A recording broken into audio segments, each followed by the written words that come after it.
What's up, everyone? George Balekji here with Foxborough Rush. But hey, check out the latest episode of Boston has entered the chat. Alex Bregman is officially with the Red Sox and held his introductory presser where he gave us a peek inside how we'll break down what position he'll play. Here, not just from him, but Alex Cora, Craig Breslow, Scott Boras as well, Travis Thomas, and I dive deep into that. Also, the latest from the Four Nations tournament with Team USA's amazing win over Canada and how the NBA can fix its All-Star weekend. That's Boston has entered the chat wherever you get your podcast. Now, let's get to Foxborough Rush. What's up? What's happening? Welcome in. It's Foxborough Rush. I'm George Balekji. He's Travis Thomas. T, how we doing today, my man? I'm doing good, man. I usually like being next to you in studio, but today we're remote. But any way I can get you, brother, I'm with it. Let's talk some ball. Hey, I just wanted some space from you, that's all, because I know, Drake dropped the new album. It's kind of a flop. You're still a Drake stan, so I just wanted to give you space on it all. That's all it is, man. That's all it is. It's all love. You're just not going to let it go, are you, George? You're not going to let it go. I'm just not going to let it go that you still give me crap for listening to J. Cole. And you're like, yeah, if I listen to Drake. When Drake sued him. Drake sued him. And he got scared out of making a rap album. He got bullied out of ever making a rap album ever again. I'm just saying. I know. You're not wrong. You're not wrong, George. Thank you. I'll take that. Maybe I'll let it go now. We got a packed show for you guys today on Foxborough Rush. We're going to basically break down the Patriots offseason priorities. We've had the mock drafts. We've had free agency talk. We've gone through it all. But actually, what are the priorities at positions, trades, draft capital, what have you? Where should everything be going? Then we break down a little bit. We saw some reactions from Mock Draft 2.0. We answered some comments left on the YouTube page about that. And then we're going to talk some, AFC East divisional races going on and where the Patriots stack up in that and how quickly they will pass the Jets and the Dolphins to get back to being just in contention of the division, which is insane to say, but I really think it could happen. All right, Trav, let's get into it, the offseason priorities. So let's think about it like this. All the position groups, linebacker, offensive line, tight end, D-line, running back, cornerback as well. We're going to list out and prioritize the positions. We'll get into talking points too, a little bit of this of what is the best way to attack the offseason. And I want to start with this, Trav. When it comes into ranking, and we're going to go from most important to least important, what to you is a priority of the 2025 offseason for the Patriots? Well, we watch this team. It's obviously the offensive line, number one. And listen, I'm a wide receiver guy. I'm a running back guy. Like, I love all this stuff.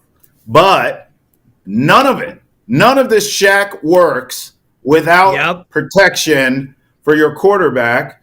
And by the way, even if you want to talk, like I love Ashton Genty, as you know. Let's say the Patriots select Ashton Genty just for the sake of this conversation. I would be the happiest guy in New England because you know how I feel about the kid.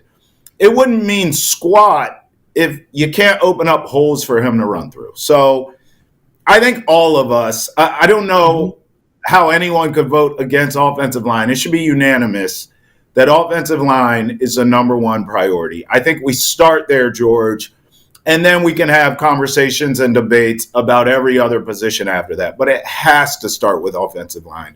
And this is coming from a guy who hates talking. I hate talking about, not dislike, I hate talking about offensive line play because I can't look at an offensive lineman and tell you and evaluate whether he's good or not.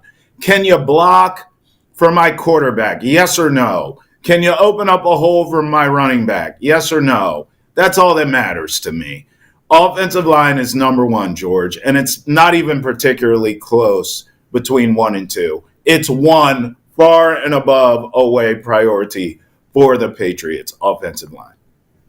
I'm so proud of you, Trev. I know. So proud. You have no idea. It's painful. You have no idea. Hey, but you're right. I mean, it's like a generational need at offensive line is what the Patriots have. You say the bona fide one, like that's what you say about generational prospects. It's a generational need. It starts with offensive line because even if you look at the current room, it's Mike Onwenu, Cole Strange, David Andrews, Layden Robinson. But it's even in think of the depth pieces like City So, Jake Andrews. Can they stick? I have no idea. That's what the issue is with a lot of the parts of the team. Like Antonio Mafi, they cut him this past season. And that's a guy that was drafted just a season prior. So the depth is needed, not just starters, but the depth at the offensive line. But Trav, to make you happy, number 2, it has to be wide receiver. There simply needs to be upgrades on the playmakers on the outside. They have the talented quarterback. They can think what they want of how good the quarterback is and how much he can lift up the whole roster. Yep. But if you don't have guys that can catch for him, then you're screwed. And that's just how it's going to go. So if you say O-line's 1, I'm going to tell you wide receivers 2. Yeah, I'll agree. I would rather have wide receivers number 1, as you know, but you're proud of me for a reason. You got to have the offensive line so you can get the ball to the wide receivers. But we agree that they are the second biggest priority. And we also agree that T. Higgins is our target. Okay, there are other good receivers available. There are decent receivers in this draft. But the big fish is T. Higgins, and that's exactly who the Patriots should have their eyes on. Number 1 target. He's not number 1 on this list in terms of priorities for positions, but certainly in terms of players. And we have, I believe, made these kinds of lists. Who's number 1 priority player-wise? And both of us have had T. Higgins as a guy. But in terms of position groups, it's wide receivers. And by the way, if you can get a T. Higgins in, I'm going to go back to him here for a second, George. If you can get him in as a bona fide number 1 and put him with all these young, average, we think for now, wide receivers, watch how maybe his talent and his ability can uplift these young wide receivers, George. Because one thing about young wideouts, unless you are dynamic, unless you're a Randy Moss or Justin Jefferson type, it generally takes a while for these guys to develop and to become really good players, generally. So what we've seen that the Patriots have here in-house, George, is a bunch of guys who are not dynamic enough to be difference makers right away. So if you can bring in a T. Higgins, and he is a true number 1 guy like you're paying him for, all of a sudden a Jalen Polk, a Javon Baker, even a Pop Douglas, who has been good, all of them, in theory, George, should elevate their game and become better. So bringing in a 1 player, a one-off, a T. Higgins, could elevate your entire wide receiving core. At least that's what we hope. Yeah, it's also that, sure, Kendrick Bourne will be back for a full season, but how effective will he be? Kayshon Boutte's a wide receiver 5, maybe a wide receiver 4 at best. Yes. Javon Baker couldn't find the field. I don't know if he can do that in a Josh McDaniels system.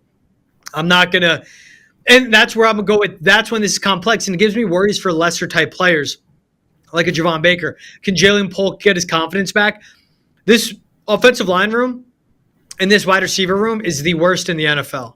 So that's why, to your point, it's the additive to the success of the team, though. The offensive line is so much more important for the success of winning football games over the wide receiver room. And if you can't block up front, then you're just going to waste away Drake May. He will find ways to get guys the ball, no matter who's downfield. I mean, Kayshon Boutte become the best scorer on a bad basketball team, essentially, on how he's leading that wide receiver room. Wide receivers 2, 3, Trav, for me, I'm going to throw it out there. It has to be defensive line. And it's not just the ineffectiveness of rushing the passer and affecting the quarterback, as Mike Vrabel likes to say. I don't know what Christian Barmore's future looks like. He came back and they shut him down for the season. He's obviously dealing with blood clots. It's very scary. So he has to prioritize himself as a human before a football player. But they need to get an actual pass rusher on the outside. With the new system in Terrell Williams' defensive scheme, it's 4 down defensive linemen. Those are the guys that are getting to the quarterback. It's not a lot of heavy blitzes. It's you want 4 disruptors up front. Can Keon White get back into being a guy that they have line up, over the opposing offensive tackle, sort of in a 4 or 5 tech type scheme? Or is that a guy that goes into the B gap and slots in by creating pressure from the interior? What do you do with Keon White? And what do you do with the free agents? What do you do with the prospects? Because, Trav, we could say it every single time. Go out, sign Josh Sweat. Okay, what if it's only Abdul Carter staring them in the face and they have Keon White, Christian Barmore? How do those guys fit? Okay, go out and sign Milton Williams. What if it's Mason Graham that falls to them at 4 and not Abdul Carter? Do they trade back, take a Shamar Stewart? Do they trade back, take a Mike Green? But then if you have Milton Williams and Christian Barmore, what happens with Keon White? Can you get the most out of him? Do you keep Keon White? Do you trade him? Because he said, look, man, if it doesn't work for me here, I'll go there. Defensive line's really important for what Terrell Williams runs on his defense. Defensive line's really important for the success of this defense moving forward because they had one of the worst pass rushes and one of the worst run defenses in the NFL as well. And it starts about they were always getting dominated at the line of scrimmage. Yeah, I mean, listen, those numbers only tell half the truth, though. They had some injuries, we know. And also, I mean, let's face it, bro, this offense sucked. So what happens is your defense is on the field the whole damn time. Of course, they're going to give up big plays. I actually think the opposite of the defensive line that I do the wide receivers because I agree with you. I have them third on the priority list as well. I'm not going to open up the defensive line, depth chart here because when I tried to do that with the wide receivers, an ad popped up, George, and started playing, and I don't want to do that here with the defensive line. But you mentioned a couple names, obviously Keon White, Barmore. There is talent. The cupboard's not bare. With the wide receivers, it feels like it's bare. We'll see when you get a true dog in here to be a wide receiver number one if these other guys step up. But as far as the defensive line room is concerned, there is talent there. The cupboard is not bare. I think you do have a couple dogs in the house already. So now what you want to do is add to that. Whether it's one of these young guys, and you talked about both, obviously the Penn State kid or Mason Graham, whoever's, or you go out and you do it elsewhere via trade. I don't know, Myles Garrett, free agency, whatever you want to do there. But I agree with you. The priority should be defensive line, but really you're adding to. You're adding depth. You're adding talent. It's not like the wide receiving core, which feels like they need a HGTV makeover, George. So I think defensive line, you have some clay there. You just need to mold it the way you want. But I agree with you. They're third on the priority list. It's also just, again, what the usage will be of what Terrell Williams wants to do. He wants to make things complex. Yeah. He wants to make them challenging for opposing offensive lines. And it's at the same time of like your defensive line has to do so much, and he wants to go a wide 9 alignment. Like right. They're not just flipping from like a 3-4 to 4 down lineman. They're going from a 3-4 where the edge rushers, the defensive ends, their job was to sustain blocks and let the outside linebackers, the edge rushers, the two true ones go and make plays. Hold blockers and let the guys behind them make plays. Now it's no. They're making the plays. They are the disruptors. And it's the wild card that is Christian Barmore. We don't know what the future looks like for him. It's what does Keon White do that makes him work? Because he can be a great chess piece. At 6'5", 290, you have him lining up as a defensive end. That is a really tough matchup for how athletic he is, how big he is, and how strong he is. Because if it's a Josh Sweat, it's not someone of that thickness. Josh Sweat is longer, creates more length, and obviously has a lot more burst to him. But Keon White on both spots can do so many different things. Now, is that a guy? Safety drafted Abdul Carter. Is Keon White the first, second down defensive lineman? Abdul Carter's out there on third down because he needs to grow in the run game. That's how it could work. If they sign a Josh Sweat, can Keon White and Josh Sweat be like an extra defensive lineman out there? They could go with the 4-2-5 with really the two linebackers. One could be that Keon White. Do you kind of change his role a little bit? It's all the versatility they have. But we both see D-line as that 3 spot. If you're enjoying the show, you can catch new episodes of Foxborough Rush every Monday, Wednesday, and Friday, wherever you get your podcasts. Hear NFL draft experts and from former players and coaches as well about the latest news surrounding the Patriots and in the NFL. That's Foxborough Rush, available wherever you get your podcasts, Spotify, Apple, Amazon Prime. And if you're listening on your phone, please download the pod. It helps us a ton. We'd appreciate that. After defensive line, that's where it gets interesting. There's linebackers, there's tight end, running back, cornerback. I'm not worried about running back. I'm going to tell you, this is kind of when you do process of elimination, right, Trav? They have Ramondre Stevenson and Antonio Gibson under contract for the next 2 seasons. Both those guys are 27 years old. I'm honestly going to kick off running back all the way to the end. Off-ball linebacker, Juwan Bentley has a year left. Tight end is just Hunter Henry and Jaheim Bell in that room right now, which makes it interesting. Cornerback, you have Christian Gonzalez. Do you bring back Jonathan Jones? Does Marcus Jones get healthy? They need a CB2. I would go when we're talking about, as we're talking about defense and all that, to me, cornerback's the next biggest need. It's a quarterback's league.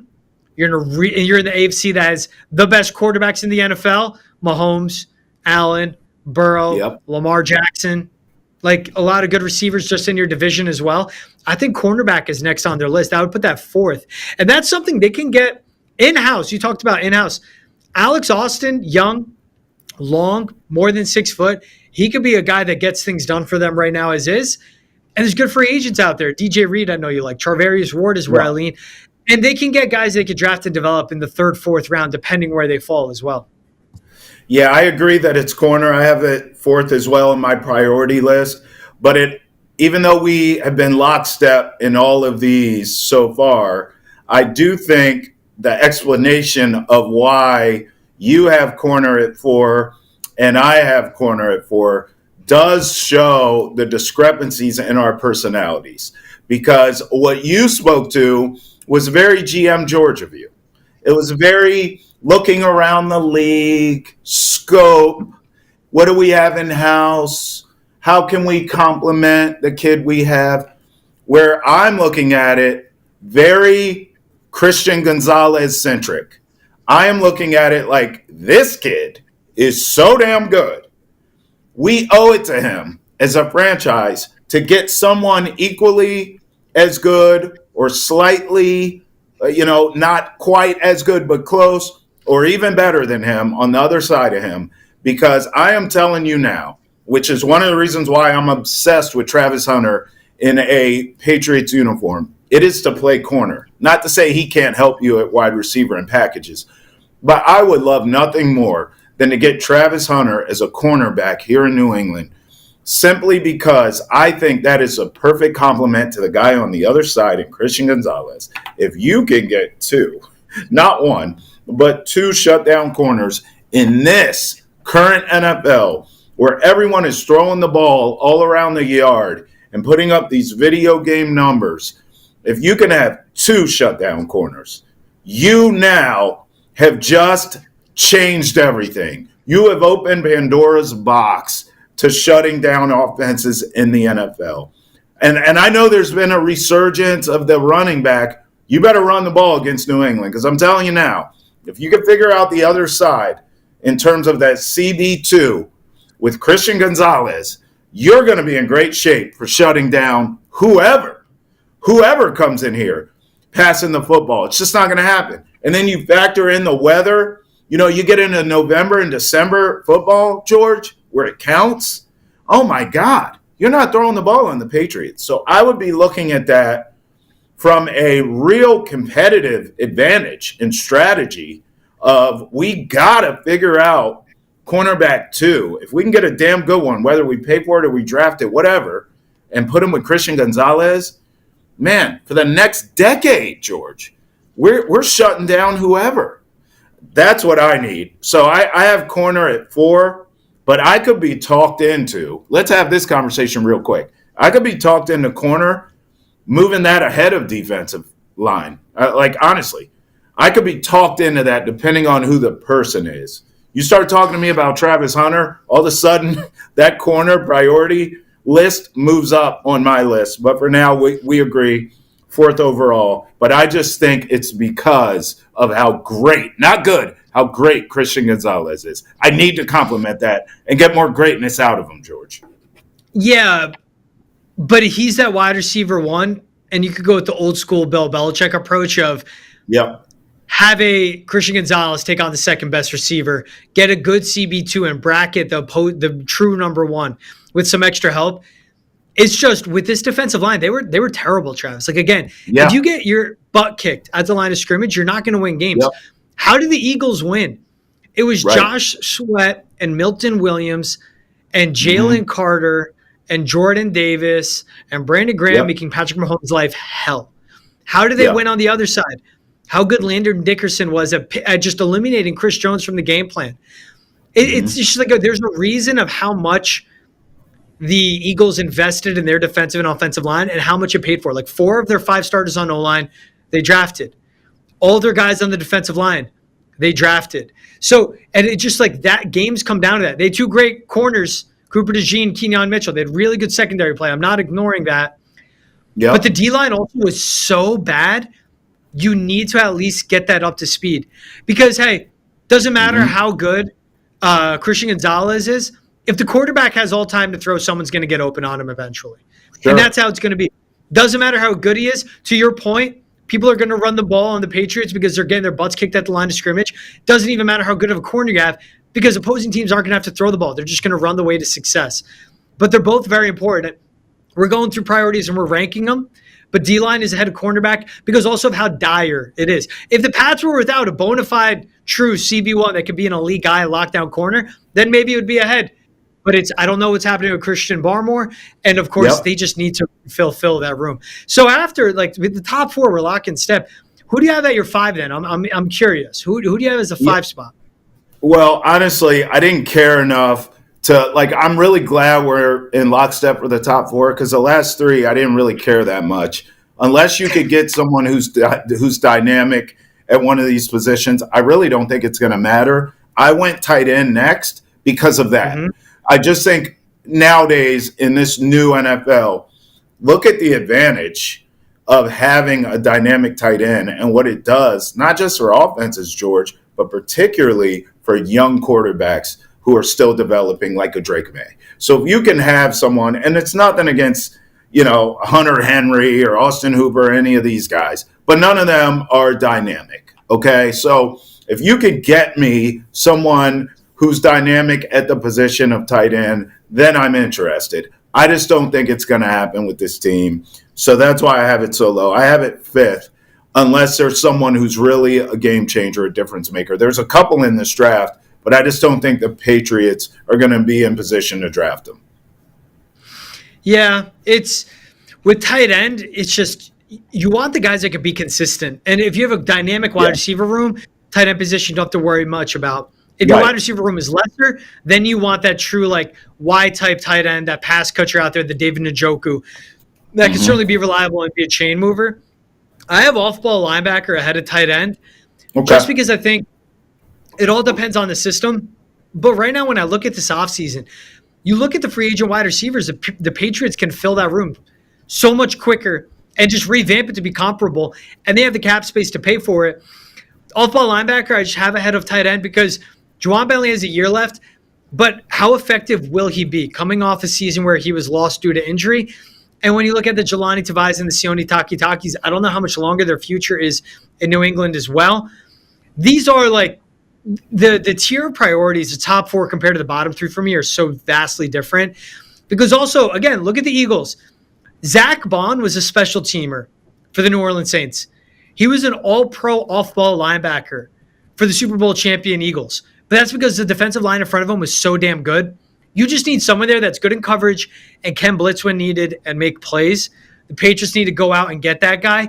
Where meanwhile, for them, how it stands, re-sign Austin Hooper. To me, it makes way too much sense to do it. You have Hunter Henry, who's still young, not even 30 yet. Drake May has a good rapport and chemistry with the two of them. They get the job done. Tight end is a need for another offseason. If Tyler Warren falls in their lap in the draft at a really value pick, and they figured out offensive line and that top 4 pick, then fine, take them. I love them. But if not, that's something that's lesser. And like I said, too, for running back, man, they got both their guys under contract. That's something they can assess late in this draft. It could be an RJ Harvey. It could be an Omari and Hampton, but it depends where he gets drafted. But you take someone now, I think they will draft a running back for that's down the road. Because next season upcoming, it's still Gibson and Stevenson holding it down there. Okay, well, this is at least finally we see where we disagree.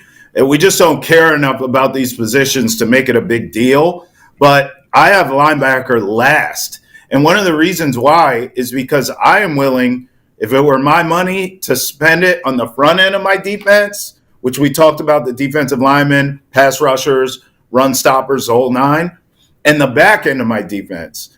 I'm going to pay Christian Gonzalez whatever it takes to keep him a Patriot.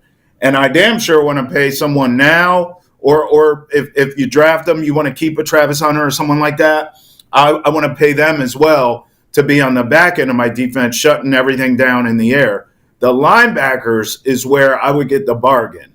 I would go out and I would just find speed. I would find guys that could go sideline to sideline and tackle for me, and that would be that. That's where I would save my money is linebacker.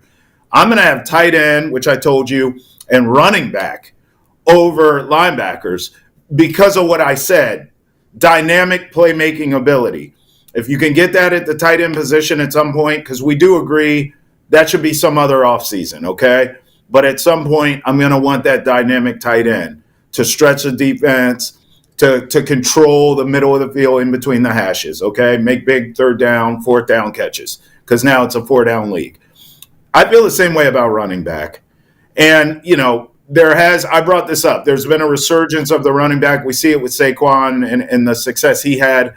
Derrick Henry comes to mind in Baltimore as well. If you can get me a real running back that can control the tempo of a game, whether it's carries, like a Derrick Henry, he eats a lot of carries up, or if it's touches, like a Christian McCaffrey or Saquon, where it's, some carries, some catches out of the backfield. Whatever it is, if you can get me a dynamic running back, because I hear you about having guys under contract, George, but what you don't have here is a playmaker at that position. You do not have a difference maker at that position. You do not have a home run hitter at that position. So if I can get one of those in, I'm going to value that over a linebacker. So I have tight end, running back, and then linebackers rounding out my final three. Yeah, I get it. It's just this is a long-term rebuild. And if your running back room is just set, where you have two solid guys there, tight end room is set, linebacker down the road looks a little iffy. And I think they just end up drafting an off-ball linebacker. Maybe they trade for one. We'll get to that, but we'll see. But hey, if you're enjoying the conversation, make sure to check out Boston has entered the chat wherever you get your podcasts, Spotify, Apple, Amazon Prime, wherever you like to listen. We're also available on YouTube, Twitch, and Facebook. That's Boston has entered the chat, covering all sports and culture in Boston and around the country and world as well. All to talk about priorities, Trav, I want to end it with this real quick. Okay. We know the most pressing need is offensive line, wide receiver, just like that. Yep. Where, with all the cap space they have, where are you willing to spend the most, Trav? What position group? With the free agents out there as well, where are you willing to spend the most? Well, I think obviously because of the market, you know this better than anyone, it's the three positions of need: offensive line, wide receiver, defensive line. So the question is, where are the priorities? I would think offensive line is, so that's where I would be willing to spend the most. But at the same time, obviously if you're going to attack that in the draft, maybe it would be wide receiver. T. Higgins, who we know damn well is going to be really expensive, or a defensive line. So it just really matters where the priority is for the front office. If it's me, which you're asking me the question, it would be offensive line. I would be willing to pay whatever it takes to get that offensive line fixed in one offseason. Yeah. Hey, look at this. I'm going wide receiver, though, because that room is in such a dire need. When's the last time the Patriots drafted a good wide receiver? They took Pop Douglas in the 6th round a couple years ago, but they've whiffed so bad in so many drafts. And when you have a T. Higgins out there, a Darius Slayton, maybe a DK Metcalf, who they can trade for, and you can get the true number one, a true number two, and it helps out the rest of the room, I would spend the most on wide receiver. Because also, again, in a weak free agency class, but in a position that is in such high demand, T. Higgins, DK Metcalf, if they sign extensions this offseason, they're going to be getting $30 million a year plus. Darius Slayton, whoever decides to sign him as a free agent, 28 years old, 6 foot, very productive, a good chain mover, would be a wide receiver too for the Patriots. He's going to be looking at big numbers like 16, 17, maybe 20 million a year, all depending on the bidder. You have to go with the open mind of my wide receiver room is so bad, and I need playmakers on the outside for my franchise quarterback. I'm going to spend a ton. Where you sign a left tackle, Ronnie Stanley, Alaric Jackson, Cam Robinson, boom, you're done right there. That could be a 20 to 30 million AAV as well, but that's one big contract. This is a deep draft for versatile offensive linemen. Gray Zabel, Jonah Monheim, Seth McLaughlin, who is injured but will come back, guys like that. But it's not as deep, and the left tackles will be gone by the time they need them. And there's a lot of good receivers, but the Patriots need that need right now at offensive line, but they have the need on wide receiver as well. What about when you think of who do you think they draft the most? I think that comes down to I think that ends up being offensive line, Trav, because they need to rebuild the depth there. You can rebuild the depth in free agency, and I think they draft a couple pass catchers, but I think offensive line, they're going to leave this draft with a left tackle and with 2 versatile interior offensive linemen. I think that's what ends up happening. We see a lot of draft pick going towards the offensive line. You could be right, but I'll disagree with you. I'll go defensive line in terms of draft because that's the deepest position in this draft, and it's an area of need for the Patriots. This is not a great offensive line draft. I think it's deep, but there's, as far as at the top, there's no Joe Alt in this draft, so to speak, like there was last season. So because of that, I don't really see them, especially at 4. You've really been the main one beating that drum, is like taking one of these guys at 4 on the offensive line is a little too high. You would trade back.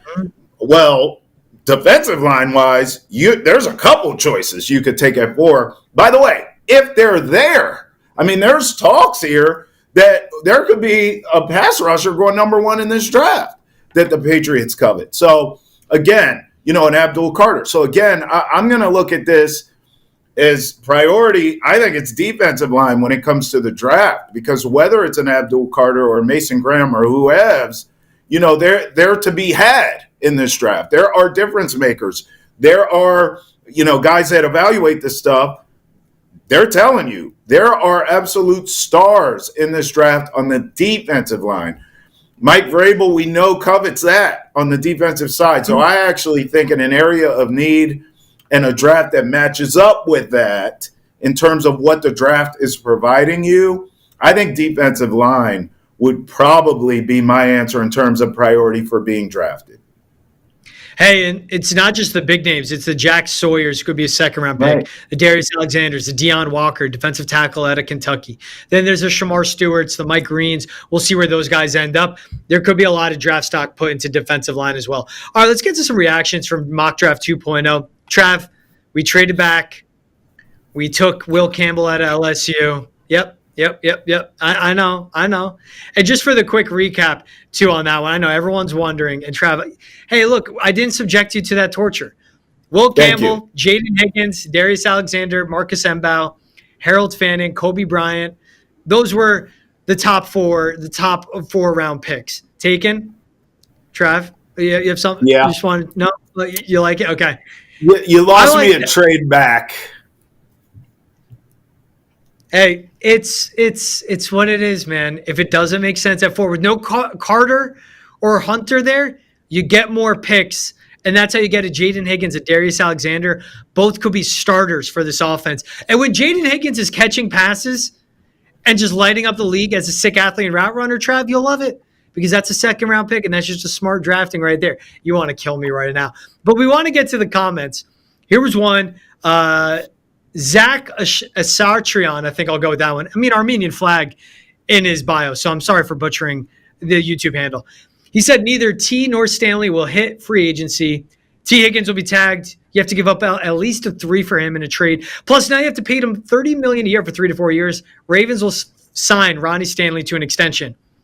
Patriots can outbid the Ravens. You need a sure thing.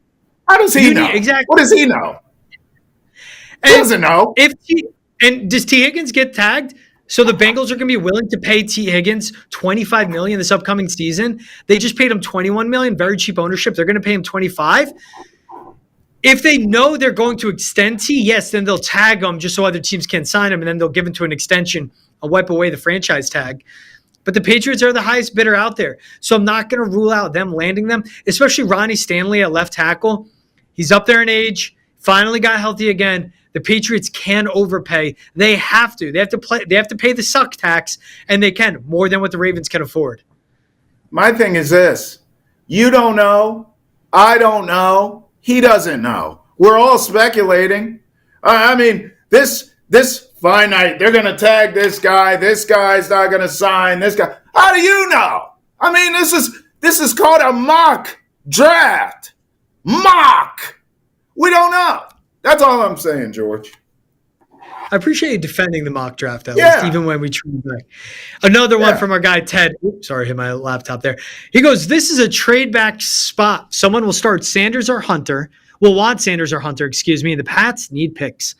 What you guys are doing needs to go back to Elliot Wolf as a freaking tutorial on how to work a draft.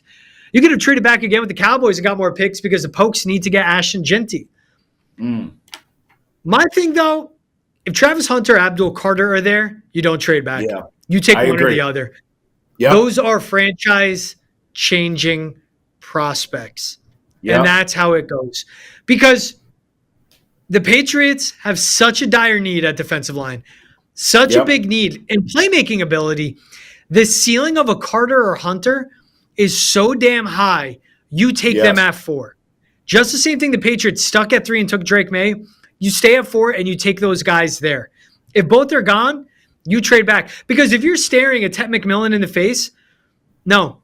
The Patriots can address wide receiver free agency and later in this draft. There is no Carter or Travis Hunter later on in this draft. You take them at that spot.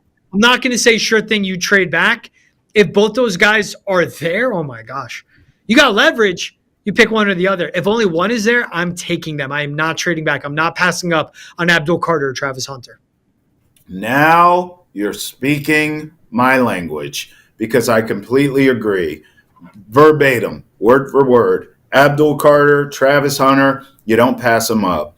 If both are off the board, which is very possible, then I'm all for trading back till you're blue in the face if you want. And you just continue to acquire picks because when you look at this roster, George, it is Swiss cheese. There are holes everywhere in this G-damn roster. So if you could trade back and acquire more picks, you can galvanize your roster. You can fill those holes in.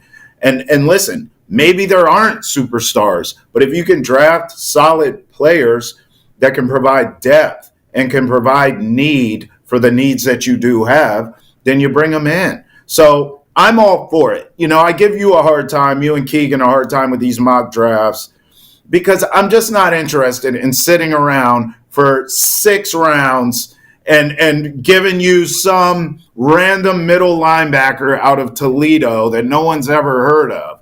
But in all seriousness, I do agree with you guys in your notions of trading back in this draft. The only time I get on my soapbox and I go off on you two is if there is a Travis Hunter or an Abdul Carter there and you say, let's trade back. But it sounds like now you are both in a position of, no, if one of those guys is there, you take them. Okay, then we're on the same page. If that's not the case on draft night and both of those guys are gone, both of those studs are gone, I'm all for trading back. I'm all for acquiring more picks.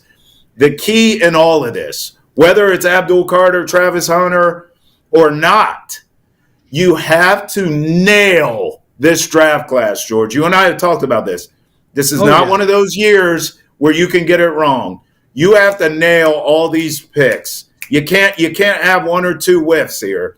Your entire draft class needs to be excellent. If you can do that, I believe you can go from, a laughing stock of the league last season to a wild card team this upcoming season. I truly believe that. But this rookie class, you got to get it right. And getting it right means that they all play a part. They all play, period. They all make it happen for you on the field. You drafted difference makers. That's the key here with this entire class, George. I just can't wait for the Patriots to take Darius Alexander out of Toledo. And I'm just going to stare right at you and go, they did it.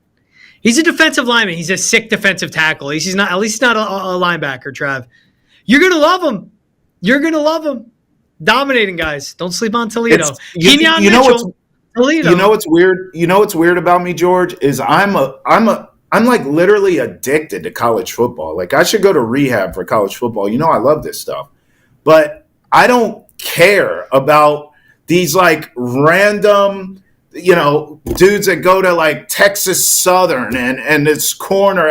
Like I don't care. It's so weird, right? Because you would think because I'm so enamored with college football and I do love the draft. I love draft talk. But I can go, look, first 2 rounds, I'm your guy. Once you get in a 3rd, 4th, 5th, and beyond, I mean, you just lose me. I check out. I don't know what it is. First 2 rounds, I'm with you. If I could do a mock with you and Keegan for the first two, and then after round two, I'm like, all right, guys, I'm going to head out. Good luck with these random linebackers from North Dakota State. I'm out. See ya. Then I'd be all good, George. You know what? Let's do it for mock draft 3.0. F it. Let's just add a little. Let's add a little versatility to it. Hey, one more comment from Carl Hodson. The problem with this mock is it starts by saying we signed T. Higgins, $30 million a year for someone who is not a top 30 wide receiver. Okay, that's wrong. He's a gimpy number 2. What does that even mean? Oh, gimpy like injured. Then we ignore wide receiver and our off-season sucks. So first off, T. Higgins is a top 30 receiver. He is a top 30. You're going to pay him $30 million because that's now the market, and that's what it's going to be. And in a year, when you see whoever else is going to be next to free agency, making 35, 40, and you look and T. Higgins all the way down, 15th in the league, and producing because he's a number 1 for the Patriots, you're going to go, wow, what a bargain we got for T. Higgins. Then we ignore wide receiver and our offseason sucks.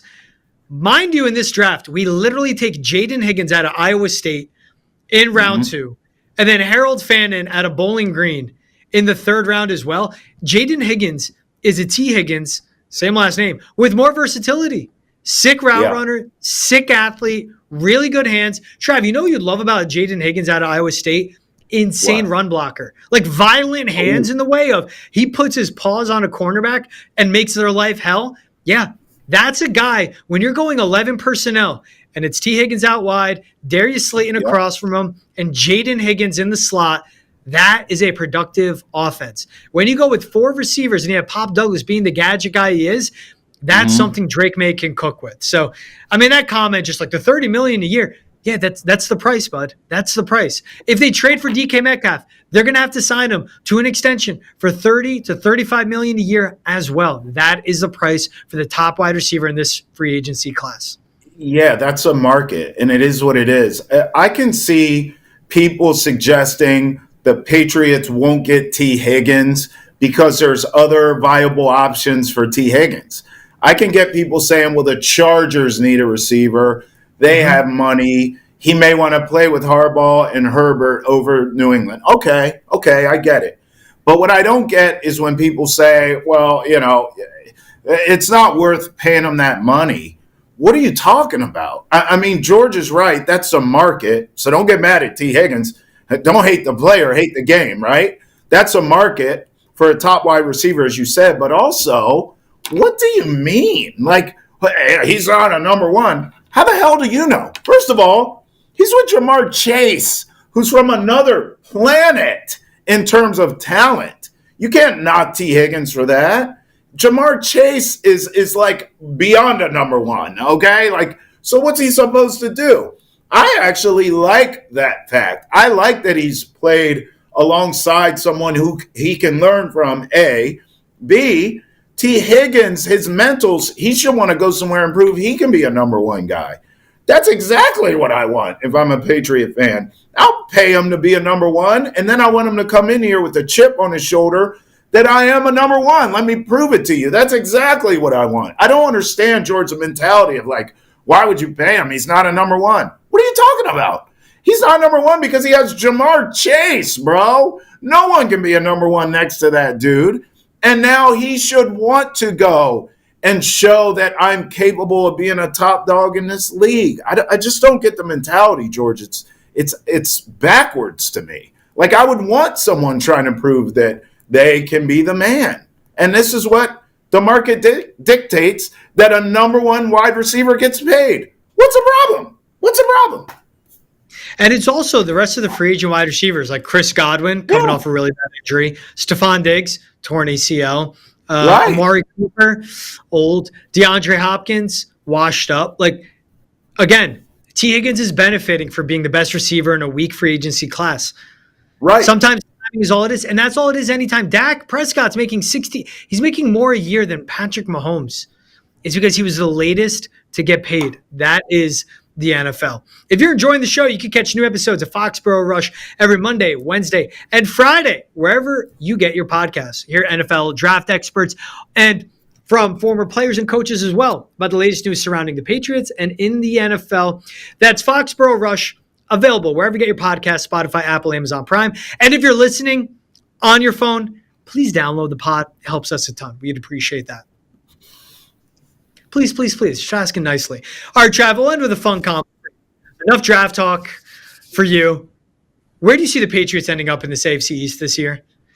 Bills, Patriots, Jets, Dolphins.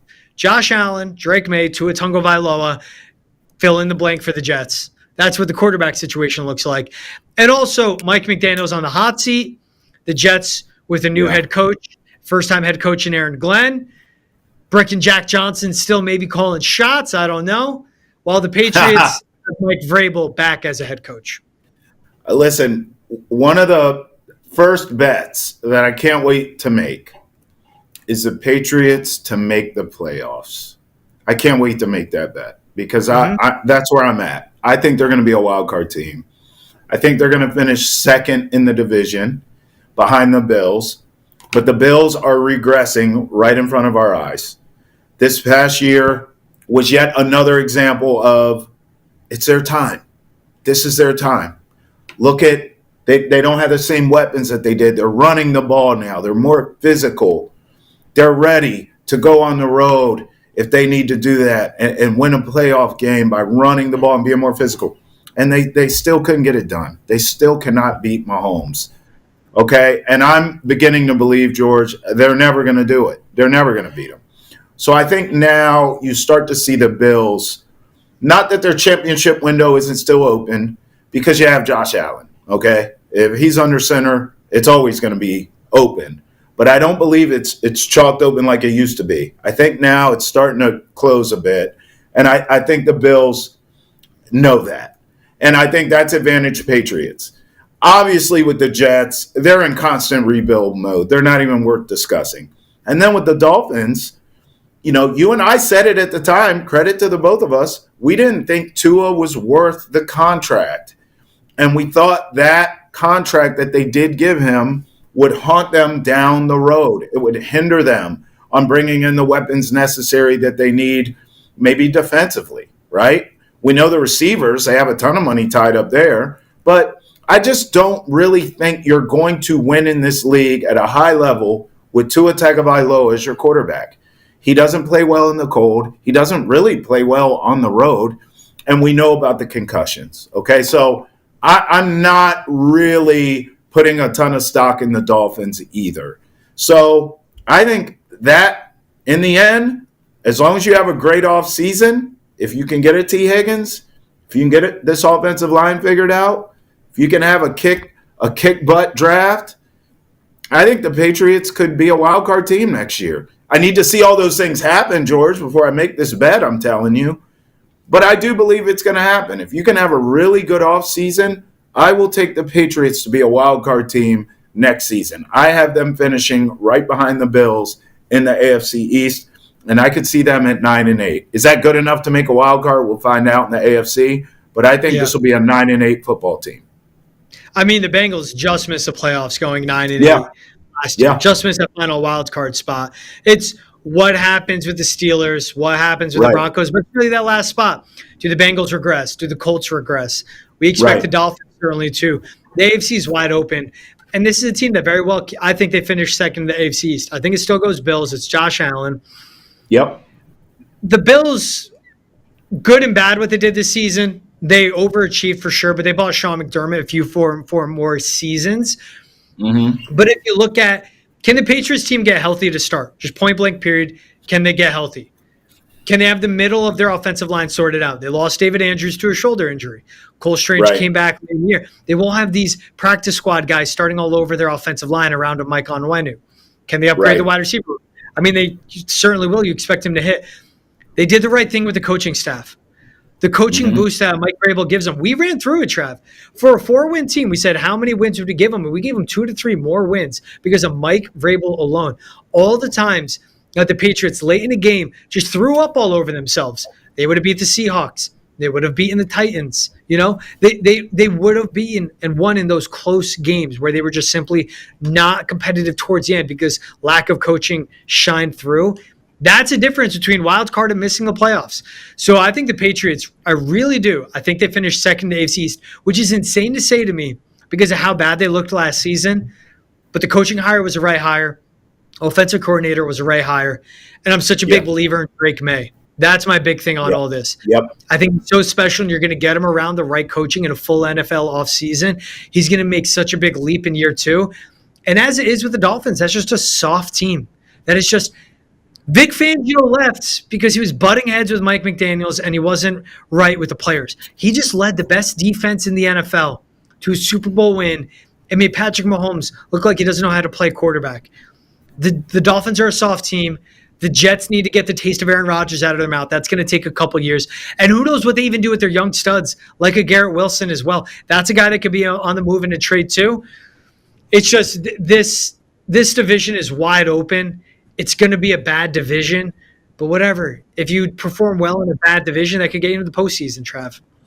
Hey, it's not a hot take to suggest that Drake May's ceiling is higher than Tua. It may be a hot take right now to suggest that Drake May right now is better than Tua. And it's a hot take I'm willing to make because I think automatically he's the second best quarterback in this division behind Josh Allen. And that's another reason why I have the Patriots making the playoffs next season. It's a Drake May belief. I need to like sit on that. Better than Tua.